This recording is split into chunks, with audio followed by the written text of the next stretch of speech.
Brrrr. Incroyable. Toujours. Bonjour à tous, bonjour à toutes. On n'est pas misogyne, on pense à vous mesdames. On se retrouve aujourd'hui pour un nouvel épisode de Cuisine. Donc, comme d'habitude, vous connaissez le concept de la chaîne. C'est en cuisinant n'importe quoi qu'on mange comme. N'importe qui. Exactement. On se retrouve avec votre boy Bertho et votre boy Jessie. Exactement. Vous avez l'habitude, mettre à l'honneur la cuisine française avec le duo Le Moisson Arabe du Game, et c'est pour ça que nous sommes là aujourd'hui. Et d'ailleurs, pour quel plat sommes-nous là aujourd'hui, Jessie? Aujourd'hui, on se retrouve pour le gigot d'agneau, un grand classique de la cuisine française. Exactement. Alors, je vais vous raconter l'histoire du gigot de 7 heures. C'est pas exactement celui-là qu'on va faire, mais je vais vous raconter l'histoire quand même parce que vos gueules. Alors, la première parution écrite de la recette du gigot de 7 heures a été faite par le cuisinier Charles Durand. Il a été le cuisinier des évêques d'Alès, de Nîmes et de Montpellier. Et la première parution publique du gigot de 7 heures a été faite dans son ouvrage Le cuisinier Durand, qui a été publié en 1830. Exactement, c'est parfait. De quoi on a besoin pour faire ce gigot? Alors, pour ingrédients, il fallait du romarin, on n'en a pas trouvé parce qu'on est des incapables. Des herbes de Provence, voilà. Les cuisiniers professionnels qui regardent cette vidéo, Voilà. s'il Sainte vous plaît, ne Lucie, nous insultez pas. la Sainte Lucie, quelle femme. Alors, il nous faudra aussi 2 gousses d'ail, hein, vous êtes habitués. J'ai l'impression qu'on fait que des recettes avec de l'ail dans cette chaîne. La dernière fois, les deux gousins, on a mis 2 ailes entiers aussi. Parce qu'on est con, en fait. Il nous faut aussi de la graisse de canard du sud-ouest. De quelle marque elle est? Reflet de France. C'est magnifique. C'est pas un sponsoring, hein. Peut-être que après on peut s'arranger. Reflet de France, si vous nous voyez, voyez-nous bien, sponsorisez-nous, on va faire de la pub. Il nous faut également du gros sel. Bon, bah bien sûr, évidemment, du gigot. Hein. Tu t'es levé les mains? Oui. Au sel, voilà, aussi gros que moi. Faire de l'hypertension là. Ça c'est totalement de notre propre chef, mais on s'est dit qu'on allait accompagner ça avec des patates. Regarde! Eh non! C'était une patate! Je me suis dit on va faire ça avec des patates douces en fait. Parce qu'on aime la douceur aussi chez Cuisine. C'est faux. Non, c'est pas vrai. C'est pas vrai. Personne n'aime la douceur. Et du coup, on va accompagner ça avec des patates douces qu'on va faire revenir à la poêle. C'est tout pour les ingrédients. Quelle est l'étape numéro 1 dessus? L'étape numéro 1, du coup, ça va être de préchauffer le four, thermostat 7-8, donc environ 180-200 degrés, je crois. Bah là, du coup, on a fait préchauffer le four. On n'a pas filmé ça parce que c'est pas intéressant de montrer un four qui est en train de préchauffer. Avant que le four préchauffe, on va commencer à couper les fils du gigot, voilà. Normalement, faut enlever la graisse, mais nous, on va pas l'enlever parce qu'on aime bien ça. Et voilà. Hein, mon gourmand? J'adore ça, mais dans la graisse. Pendant que moi, je vais m'occuper de déficeler le gigot, Jessie va s'occuper de découper ces magnifiques patates douces. Enfin, de les éplucher aussi, d'ailleurs. Ouais, Très bien. accessoirement. Let's go! Les guignols. On a des manières très peu orthodoxes de faire de la cuisine en fait. On va déficeler ça avec des ciseaux parce qu'on n'a pas le temps en fait. Ici on n'a pas le temps. Ici chez Cuisine ça va super vite tu vois. Oh non, ils ont tué Kenny. Oh non, ils ont tué Bertho.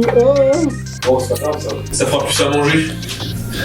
Putain, guette la taille du gigot carrément. Et je parle pas de la viande hein. Ok. Ah ouais, oh les pas de ficelle. D'accord, donc du coup pendant toute la partie où j'ai déficelé, t'étais pas là. Mais ça dans... En fait je crois qu'il faut un ail entier. Ouais vas-y ramène-moi un ail. Tiens. Hop les... Viens t'attrapes le couteau. Non c'est pas... Ah je suis coupé la main. Oh j'ai l'artère de péter. Du coup il me faudrait peut-être une planche. Ah oui. Ah oui, bah attends, c'est ça, j'ai une deuxième. Ah putain. Oh putain j'avais pas vu ça. Et ouais mon gars. Attends je vais montrer ça à la caméra. Un cadeau que ma soeur elle m'avait fait Il y a au écrit Nouvel An. ici sur la... Ça va commenter ça. À Noël l'année dernière. Ça s'appelle Lise. Merci beaucoup Lise. Bah Et remercie-la aussi- encore. Et aussi mec, elle m'a offert un autre truc. Non c'est vrai. Cette tasse, qui est l'une des meilleures tasses qui existent au monde en fait. Fais voir. Là tu dis c'est une tasse normale. Regarde ce qu'il y a marqué dessus. Mec c'est incroyable. Faut que je montre ça à la caméra. Genre, vraiment... Merci beaucoup Lise. Et il y a une sœur. Moi j'ai une sœur, j'ai un frère. C'est chiant. Bah moi aussi j'ai un frère. Putain t'as les deux à la fois quoi. Ouais. Et ton frère il t'a offert des trucs bien. Ouais. T'as offert quoi? Ouais. Oh le bâtard. Comment il Ah, mais non s'appelle? mais mon frère il avait pas de revenus, tu vois, il pouvait pas trop me faire de cadeaux. Ah oui d'accord. Pourquoi il en avait pas? C'est pas une excuse. Hein. Bah peut-être parce qu'il passait le bac. Je sais pas, faire un braquage, faire un truc, tu vois, comme tout le monde. J'avoue. Ouais Jérémy il va faire un braquage comme ça. Jérémy. Bon, c'est bien Jérémy, je m'appelle Paul, tu sais, c'est pas... Enfin si, c'est stylé, tu vois. C'est un des apôtres. Enfin c'est l'apôtre qui a trahi, donc c'est vrai que c'est pas... Non, c'est pas lui. C'est pas Paul l'apôtre qui a trahi? Non, c'est Judas. Ah ok, mais je crois que Paul justement, c'était... Il y avait un bail de trahison. Non, Paul, l'apôtre Paul, mec, C'était un... De tous les apôtres qui existent, Ouais. c'était le plus déter, tu vois. Ah ouais. Ah non mais mec, mais le plus déter. En fait, si tu veux, avant d'être un serviteur de Jésus, il s'appelait Saul. Avant, tu vois, il s'appelait Saul de Tarse. Et puis après, sur la route, quand il allait à Damas, il a été frappé par une lumière aveuglante. Dans cette lumière, il a vu Jésus qui lui a parlé, il lui a dit Saul, parce qu'il s'appelait encore Saul à l'époque, Ouais. pourquoi me persécutes-tu? Comme Better Call Saul. Hein.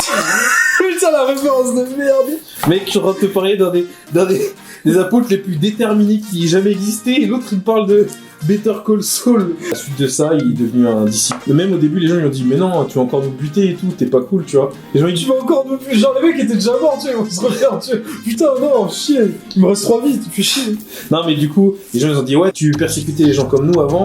Pourquoi est-ce qu'on te croirait aujourd'hui, tu vois? Finalement, ça a été un des mecs les plus déter, tu vois. Donc en fait, t'as un prénom stylé au final. Tout ça pour te dire ça. C'est le moment culture. C'est vrai. Maintenant, je me sens plus cultivé, tu vois. Ah ouais? Je me coucherai moins con. Enfin, ça c'est pas très dur. Là, tu m'as pas demandé une tâche impossible à faire là. Par contre, je sais pas comment on va écraser live. Mais lui des grandes patates sa grand-mère. Vas-y, mec. On vous fait rire et on vous fait apprendre des trucs en même temps. C'est pas magnifique ça? Bon. T'es censé être de mon côté toi. Sale bâtard. Putain, je suis genre. Je vais lui faire un boulot au gigot là. Je vais tellement lui faire un boulot que ça va devenir gigolo. Aïe, coup dur pour Guillaume. Et souvenez-vous. Mon challenge, ça va être de faire en sorte qu'il n'y ait pas de blanc dans cette soirée. Coup dur pour Guillaume. En plus le mec était trop impliqué, tu vois. En fait, c'est ça le problème. En fait, s'il était trop impliqué dans la blague, la blague était trop longue et en plus la chute était pas ouf. Et le gars qui rentre dans le saloon, super énervé, un petit cow-boy qui rentre dans le saloon. Il rentre dans le cow-boy, il fait Qui c'est qui a osé peindre mon cheval en bleu? Et là, t'as un énorme gaillard qui se lève du comptoir et qui lui fait C'est moi, pourquoi? Et le petit cow-boy, il fait C'est juste pour savoir quand vous allez mettre la deuxième couche. Bref. Donc, du coup, en fait, c'est ça, tu vois. En vrai c'est quand même des enculés. Les mecs arrivent chez lui, ils mangent gratuitement, il fait une vanne, ils osent même pas genre faire semblant. Ouais, en plus, ils mettent une note de merde, vraiment, vous êtes des connards. Hein. Je serais venu, mec, j'aurais au moins rigolé un peu, tu vois. Genre, Ouais c'est ça. j'en fais semblant de rire, tu vois. Genre, dis, Guillaume, t'es marrant, puis après, je leur insulter dans le bus, tu vois, quand ils mettent les notes. En fait t'es un lâche. Non, je rigole. Guillaume, si tu regardes la vidéo, tu regarderas pas la vidéo de toute façon parce que tu ne connais pas. Oh, ce serait marrant quand même, imagine. Un jour, Guillaume, ce Guillaume-là, on va l'inviter ici, mec. Et il fera sa blague et on rigolera, tu vois. Pour réparer le temps qui lui a été fait. Parce que vraiment, le mec, putain, est devenu une légende d'internet. Les trucs malaisants, c'est les gens qui font des demandes de mariage, mais genre, je sais pas, au McDo ou dans un centre commercial, des trucs comme ça. Déjà, faire une demande, je juge pas, tu vois, faire une demande de mariage, c'est très beau, tu vois, c'est très respectueux. Mais c'est vrai, quand même, c'est un truc, en fait, ça peut très vite devenir, genre, très gênant, tu vois. D'ailleurs, dédicace à Émilie et Jacques qui vont se marier, qui regardent nos vidéos. Putain, t'as sorti ça de nulle part, mec. Ouais, je sais. Bah, dédicace à vous Bisous. aussi, Jacques. Ouais, du coup, on va foutre tout ça dans l'eau. Enlever la musique. Hop là, exactement. C'est qui, là? Ouais, les gens qui se demandent pourquoi il y a un truc rempli d'eau, on n'est pas des couillons, on remplit pas des trucs d'eau pour rien. C'est pour les patates. On aurait dû acheter un pressail. Les patates, on va les laisser ici pendant une dizaine de minutes à peu près. Ça enlève bien l'amidon, comme ça collera pas à la poêle quand je les ferai revenir. Avec la graisse de canard. La graisse. Ah, il y a du scotch ici depuis tout à l'heure. Mais oui, mais t'es con. C'est qui qui fait maintenant que la prochaine, c'est le cannibalisme du jamais vu sur YouTube. Je sais pas en fait si je vais réussir à faire ce que je veux faire. Oh, tu mets des grandes patates comme ça. Mais des grandes patates dans l'ail comme ça, tu vois. Manger Des la grandes tête, patates. arrête. Tu vois. En fait, non. Putain, en fait, il aurait vraiment fallu un pressail. Le problème, c'est qu'il y a ta table en verre. Tu sais, les mecs, on a à peine du Doliprane chez nous, tu vois. Qu'est-ce que tu me parles d'avoir du pressail, n'importe quoi. Ouais, c'est du Doliprane, mec. Tu sais, moi, quand j'ai mal, j'attends, tu vois. Pareil.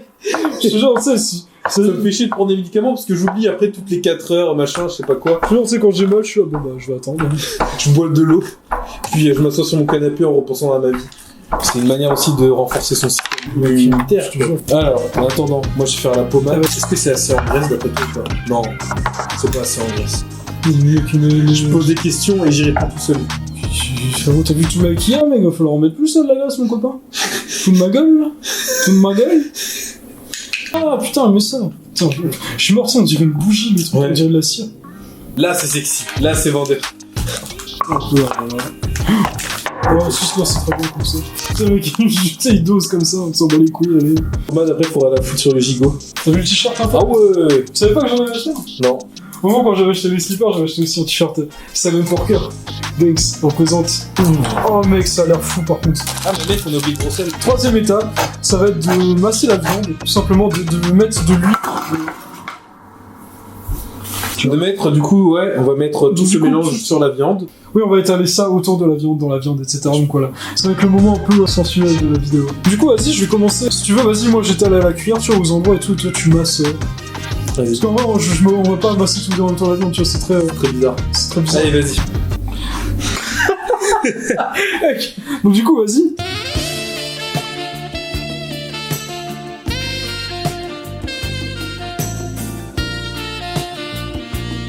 Tu veux que je te remette un peu de la viande ici? Fais-le bien, sois tendre. Ouais, tu sais, il faut.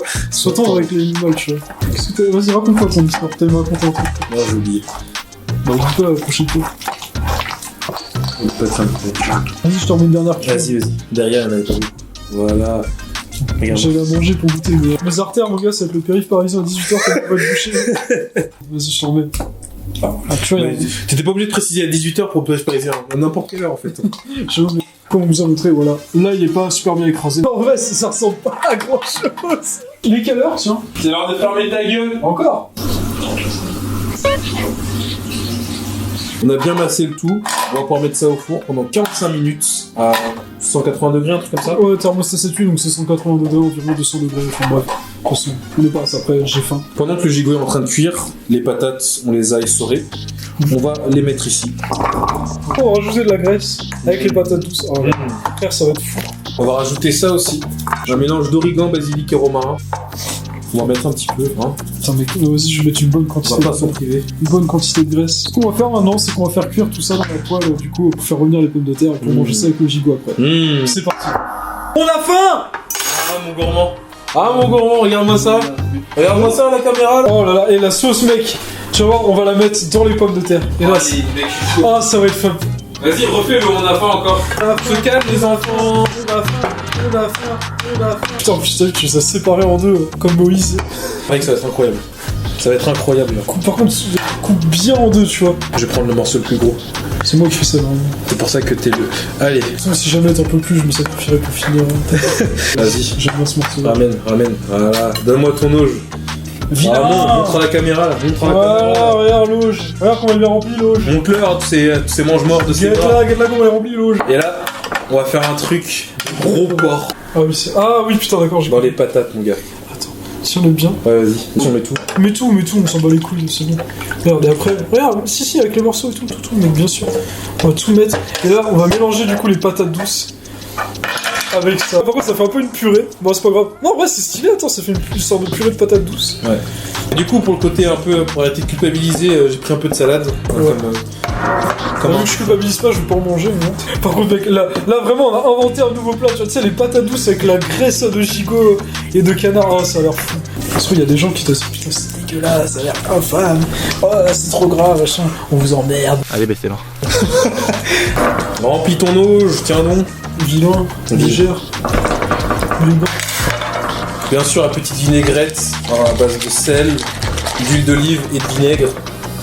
Hein, la De base. vie quoi? De vinaigre. Ah ouais. De vie N-word. Ah ouais, je préfère.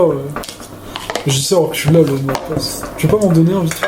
Non. Putain, j'ai envie de goûter, mais je dois t'attendre parce que je suis un mec poli.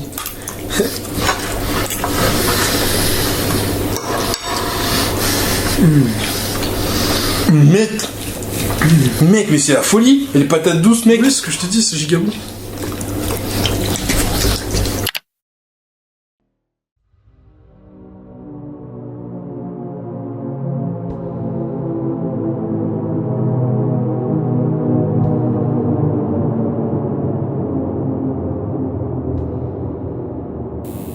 J'ai pas envie d'en parler. C'est un truc qui m'a impacté énormément. Probablement une des pires vidéos que j'ai jamais vues sur internet. Oh la vache. Mec, j'ai rarement mangé un truc aussi bon dans ma vie. Hein. Sérieusement. De quoi les patates? Bah oui, bah frère. Tout. Frérot, j'ai envie de pleurer là. Est-ce que vous me jugez dans les commentaires, dites-moi est-ce que vous me jugez si je pleure. Honnêtement, est-ce que c'est mieux que la blanquette? Ouais. Ok, ça va être mieux. Là maintenant, ça va être compliqué de faire mieux que la blanquette. Enfin, mieux que ça du coup. Là, on arrive sur des terrains. Oh mec, ce giga banger. En fait, je m'en fous si on perce ou pas, juste au moins on mange et c'est super bon. Tu vois. Je m'en bats les couilles, tu sais, si jamais on reste à 50 abonnés pendant 1 an, tu vois. Mec, juste c'est un banger, c'est giga bon. Allez, c'est parfait. La viande. Mec, j'aime tellement, je pourrais jamais me passer de viande de ma vie. Ça, on se manque tellement de respect dans les vidéos. Tu sais, à la fin de chaque journée de tournage, on devrait se présenter des excuses. Vraiment. Désolé d'avoir insulté ta famille sur 15 générations. C'est pas grave, t'inquiète, c'est puis on se quittera en pleurant. T'as vu, c'est bizarre, pour une fois, j'ai pas eu besoin d'ouvrir la ceinture, tu vois. C'était fabuleux, on a super bien mangé, je vous jure, on a tellement bien mangé qu'on a mangé les assiettes, y'a plus rien sur la table. C'était un banger, on a beaucoup bien mangé. On a beaucoup bien mangé. Comme d'habitude, n'oubliez pas les 4 commandements, likez, abonnez-vous, partagez et commentez. C'était chez Cuisine, Double Banks. Fâchez-vous quand vous voulez, j'ai m'en fous. Avec tes diplômes, ta place c'est à la cuisine. Avec ton doctorat, ta place c'est à la cuisine. Fâchez-vous quand vous